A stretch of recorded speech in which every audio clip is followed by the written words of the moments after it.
Hi, everyone. I'd like to introduce you to my husband, the illustrious Adam Maring. Um, Adam and I have been working towards this new initiative that we're starting called the Family Revival, as the Substack's called. It's just actually Family Revival, know that.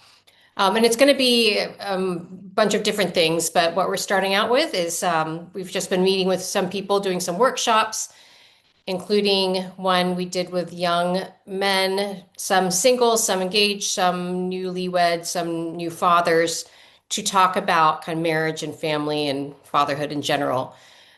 We've got an upcoming couples workshop, and we hope to do more things like this, just short video form content where we would love to have reader submitted questions that you can email to me at noelmaring@gmail.com or DM me on my Substack. And we can make you anonymous too. And we'll do a video to answer whichever ones as they come in. So we thought we'd start out today talking about this men's workshop that we did. And there's a lot of really rich and robust discussion during it. But one part in particular that I found really striking was that I think it was one or maybe a couple of the young men directed a question at you, Bug, that was like, Yeah. basically, what was it? You might be able to remember the wording better, but it was something to the effect of what was it in your early marriage that you really had to overcome or conquer that might be useful for us to hear about? Is that right? Yeah, I think it's essentially what were you struggling with? What did you struggle with in the early years of your marriage that you wish somebody had pulled you aside, pulled you aside and given you some coaching, for lack of a better word. And that got me I probably didn't do a good job of giving a concise answer because it just kind of got us, I think, the conversation as a whole, but and me in particular, down a just a sort of rabbit hole of memory of and regret about different mistakes that I wish I could go back and undo in terms just sort of our dynamic in our early years of marriage and how I approached it.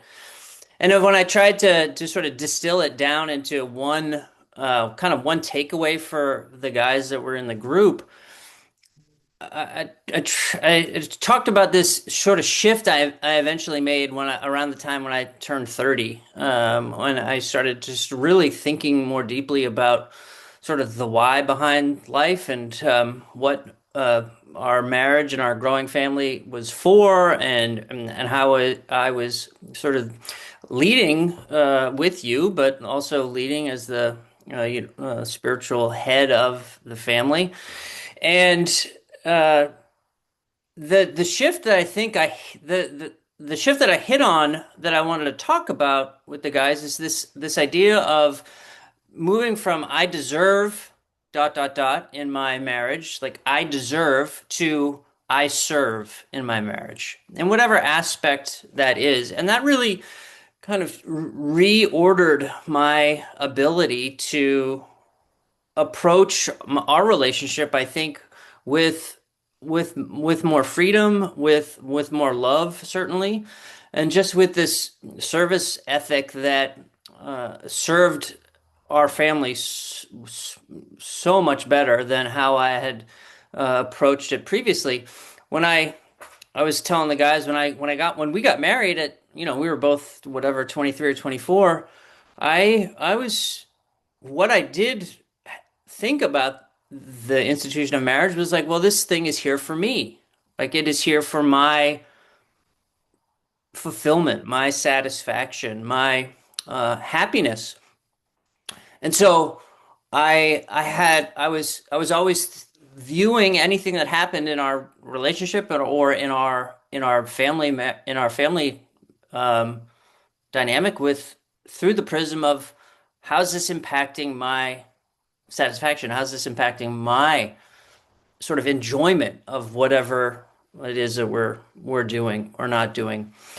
And that's a really, I think, toxic way to approach any relationship. I deserve dot dot dot in a work relationship, in another, in a sibling relationship. It's a parent child relationship, spouse, certainly. It's just a really dysfunctional way to approach the world. And it created in me a real critical spirit because nobody ever could, you had a very hard time sort of rising to these standards that I had set for my own satisfaction and happiness. And then when those standards were met, I would start blaming everybody else. And so this sort of critical spirit seeped into my soul a little bit.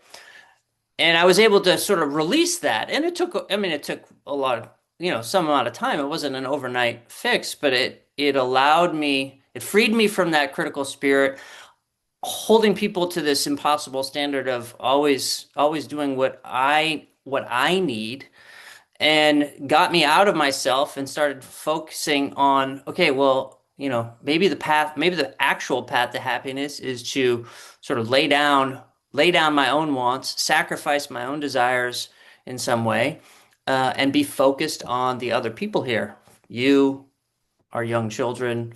But it was also true in our friendships and in our wider family relationships. I mean, that idea of I deserve is uh, it's very Mhm. unhelpful. Yeah. And I would say that I had the exact same problem. I think that that's probably pretty common for young people entering marriage is that you are thinking that it's for your fulfillment.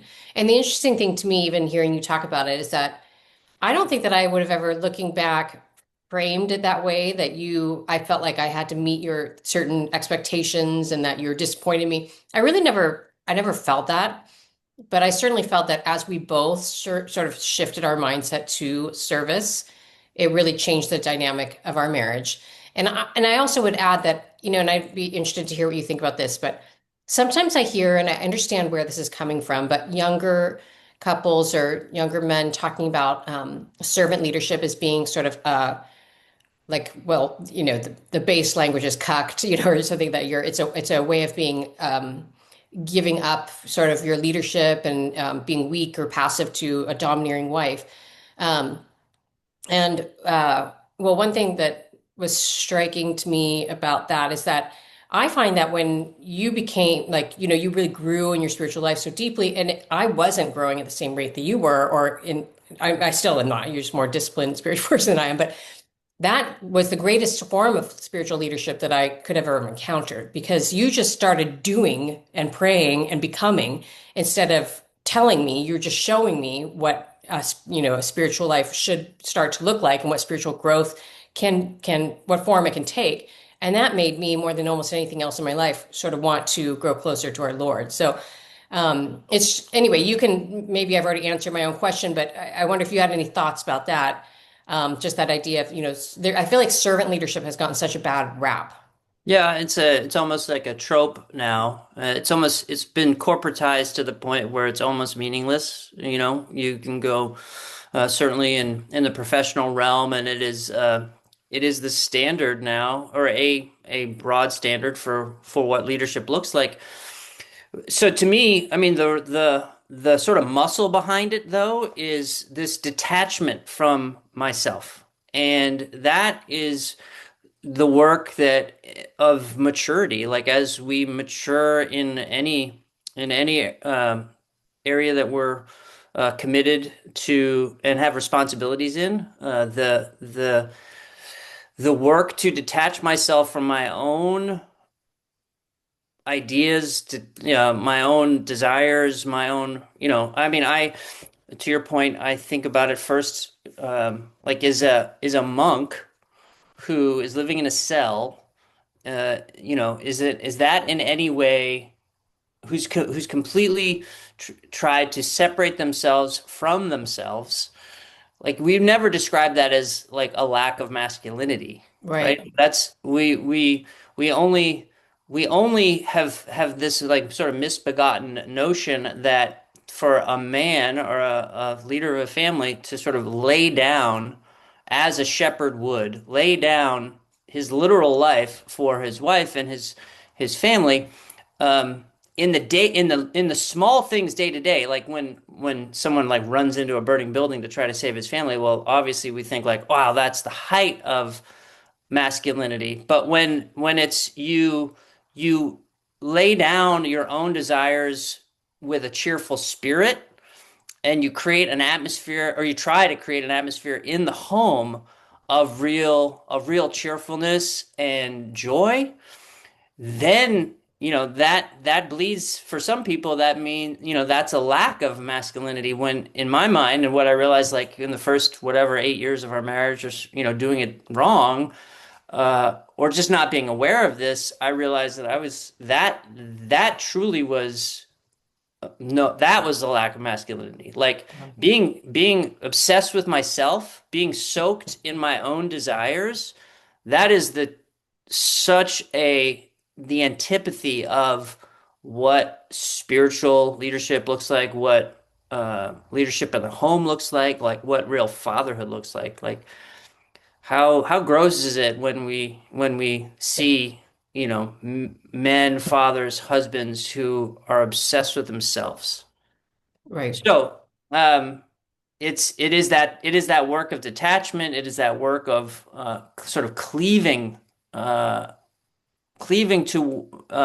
the other people in the home, to their desires first, their um, what's good for them first, and even in the small, especially in the small ways, like that's really where this foundation is built, is the small, like non-critical decisions that can inject happiness and cheerfulness into for other people, that I frankly just realized like it's just not that important to me, like what movie we watch tonight. So why not let the kids choose, or why not let you choose?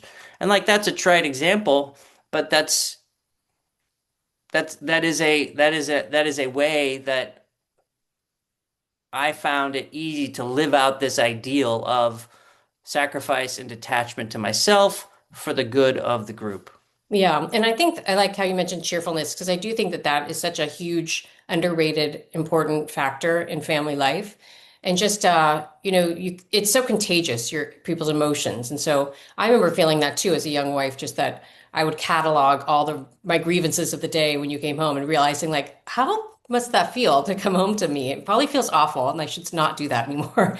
But you're really an emotional contagion there. And so I think setting that tone, like, oh, the house is a mess. Okay, I'm not going to lose it. I'm just going to cheerfully be like, hey guys, let's galvanize and clean up, and it's not passivity. Like you said, it really is true masculinity. And I think that part of the reason why we think of servant leadership as being a trope is because I think that's sort of, not to do my hobby horse, but that is what ideology does, that flattens all real, substantive, deep things into kind of superficial avatars until you can no longer recognize what the real embodiment of something good looks like anymore. And so, the last thing I want to say was that, it strikes me that authority is the opposite of that sort of effeminate slave to desires thing, that authority is generative.